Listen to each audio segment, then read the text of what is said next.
Now, Georgia might not have the most prolific offense in the country. They may not have as dominant of a defense as we've seen them have in the last 2 years.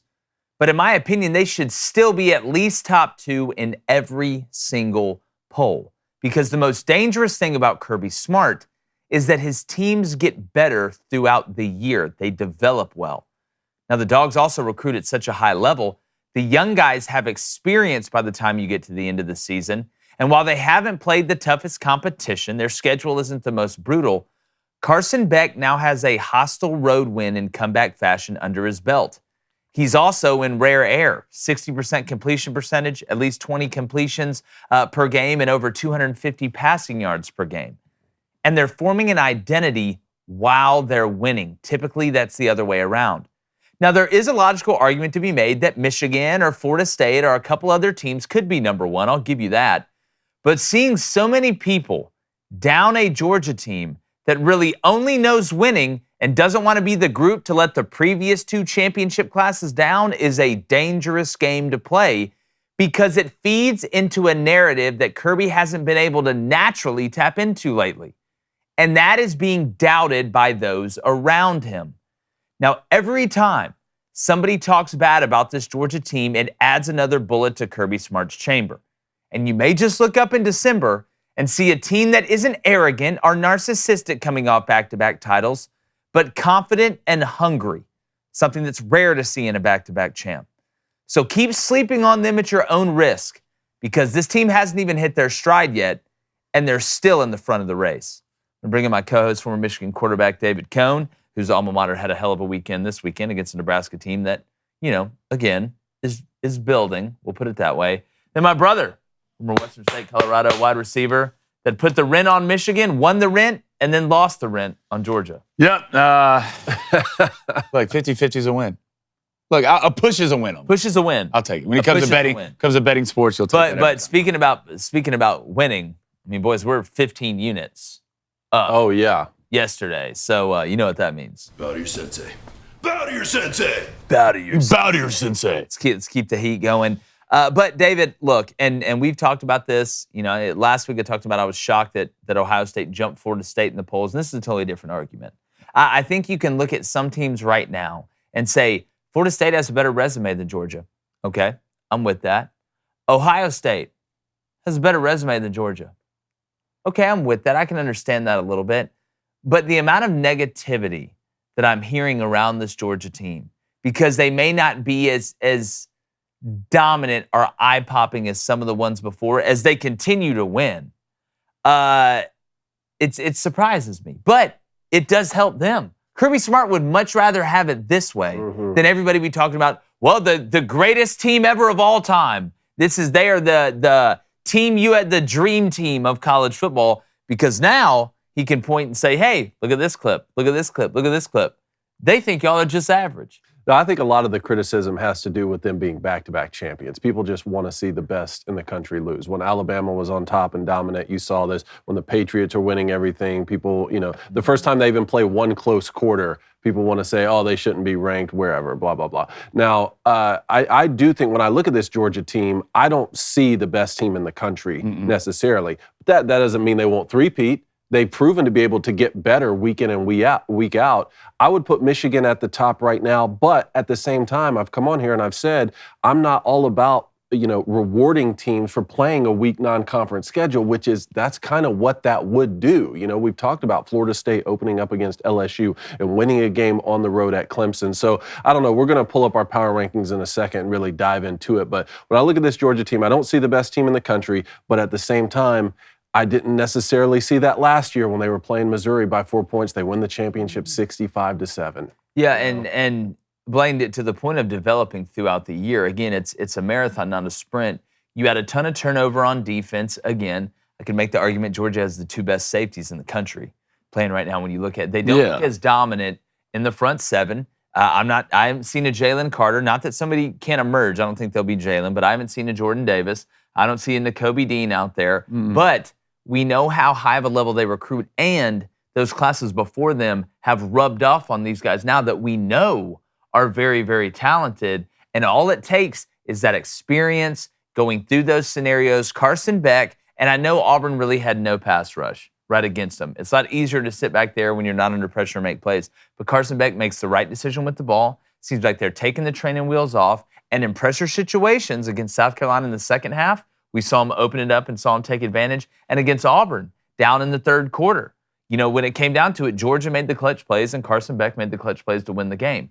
I'm not going to sit here and downgrade Georgia because, maybe they haven't played at, a top 5 team or at, Notre Dame or somewhere like that. But Kirby's teams develop as the season goes on, and that is an unbelievably important factor in playing the way you want to play at the end of the year. It's time to face your fears, okay? And if you got dark spots, all right, if you got liver spots, all right, you got any spots, if you're a Dalmatian, it doesn't matter. Our friends over at Genucel, they can help you out. It's very simple. You go to genucel.com/booster. That's GENUCEL.com/booster and start looking years, even decades younger tomorrow. You can read all of the testimonials they have on their website. That's genucel.com. And they're so confident in their products, you can try them for yourself completely risk-free. And if you don't see results in one day, then you'll get your money back. There is no game 2. All right, it's game 1. They're a skincare product company for men and women. It's a great present. If you're looking to buy some stuff for Christmas, go ahead and load up. The Booster Club sold them out last time. Again, sunspots, brown spots, discoloration, or dry skin, Genucel's Dark Spot Corrector, it's the ultimate correction. Yeah, it is. Okay, it's absolutely fantastic. We all use it. So go to genucel.com/booster. That's BOOSTER. Start looking years, even decades younger tomorrow. Say hello to the best skin you've ever had. genucel.com/booster. You got skin in the game. Remember, this Georgia team was supposed to play Oklahoma, correct? Yeah. And that got bailed. So, Yeah, I mean, not their you fault. can't blame Kirby. You can't blame the players for that. Went to this game, watched this team. The biggest thing that worries me when it comes to Georgia is if there's one thing walking this game that I promise you I would have never said would happen, is that we'd have averaged 5.3 yards per carry and get over 200 yards rushing. I would never thought you'd see that in Auburn playing against a Georgia team. This Auburn team's not that good. I've seen Georgia come in and beat Auburn teams who are a lot better than this, a lot worse. That Bo Nix team, they came in, I believe they beat them 41-10. This Georgia team's good. Obviously, they're one of the top 5 teams in the nation. But they're not the same Georgia that Georgia's been the last couple of years. I think Ladd has to get healthy. I think he's on a snap count. He's on a snap count at Auburn. Brock Bowers is their offense.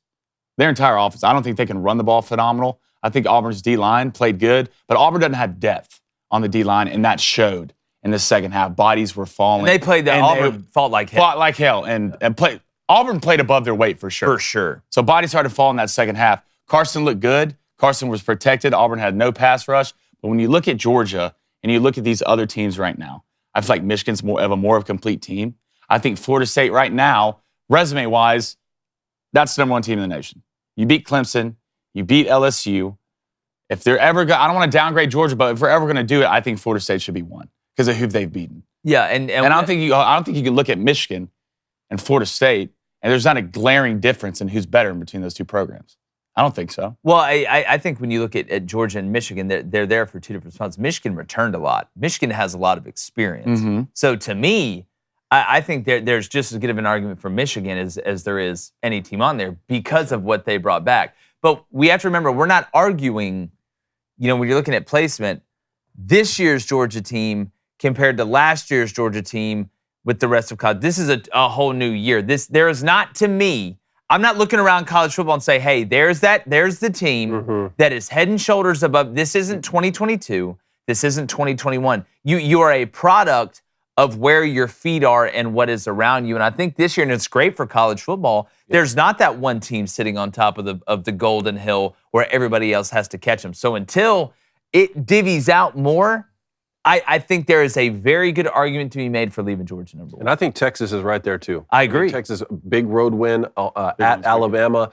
Quinn Ewers at quarterback, Steve Sarkisian leading the charge there. They're right there, and obviously we're going to get a lot more information this weekend. I mean, Red River Shootout, we're going to be breaking down all day tomorrow. Because I have Oklahoma a little higher, too, than what the AP poll has, but I like them up there at 9, maybe even 8. Obviously, we're going to get Texas, Oklahoma this weekend, but then Georgia, too, is going to host Kentucky.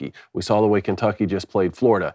Even, that's another game where it's like, does Kentucky give Georgia everything they can handle there in between? Well, if you can't stop the run, that game's going to be a lot a lot more uncomfortable than a lot of people thought it was going to be heading into this year because Ray Davis, I'm looking around at some of these backs in the SEC, and I don't know if I see one that's better than Ray Davis at Kentucky. Now, can that offensive line be able to hold up against Georgia's front seven? It seems like that's kind of Georgia's, chink in the arm a little bit this year. But if you're on audio, we have Georgia number 1, Michigan number 2, Florida State number 3, Texas number 4, Oregon 5, Ohio State 6, Penn State 7, Washington 8, USC 9, and Oklahoma 10. Which I think, there's a couple teams on the fringe there. Obviously, Notre Dame's not in there. They had that nice win at Duke. We're going to get into that. But, man, I feel like that's pretty solid. Well, the AP right now has, hold on one second. The AP has Notre Dame with that loss to the Buckeyes. Again,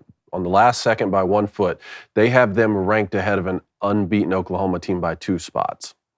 And ahead of Washington State unbeaten. That's where, that's where I start to ask a lot of questions because the losses have to matter, right? We moved Alabama out of there. Obviously, LSU now with 2 losses, that sort of takes care of itself. But I don't know. I like Oklahoma well up into the top 10, and we'll find out more this week. They're not going to be losing 49-0 this year to Texas. No, they're swinging a much bigger stick on defense. They're not giving up nearly as many explosive plays because they're getting out-athleted in certain plays like they were last year. And Utah without Cam Rising, it's kind of like it's tough to pony. even talk about having one-trick pony. It's a hell of a trick. They're good on defense, but without Cam Rising, they have now no the question is, if he comes back before they get a second loss and they're able to beat USC or they're able to beat Washington and teams like that, maybe they could creep their way back into the Pac-12 championship conference. Oh yeah, you're still in that. You win the Pac-12 this year with 1 loss. I think with the strength of the Pac-12, that there's a good chance you could get in. As crazy as that sounds, but at some point, I just feel like the Pac-12 is going to cannibalize themselves. Hey, YouTube, thanks for stopping by. If you like this content, make sure you subscribe. Turn that notification bell on so you know when we drop content. If you're watching this video, hit that like button. We really appreciate it. God bless America.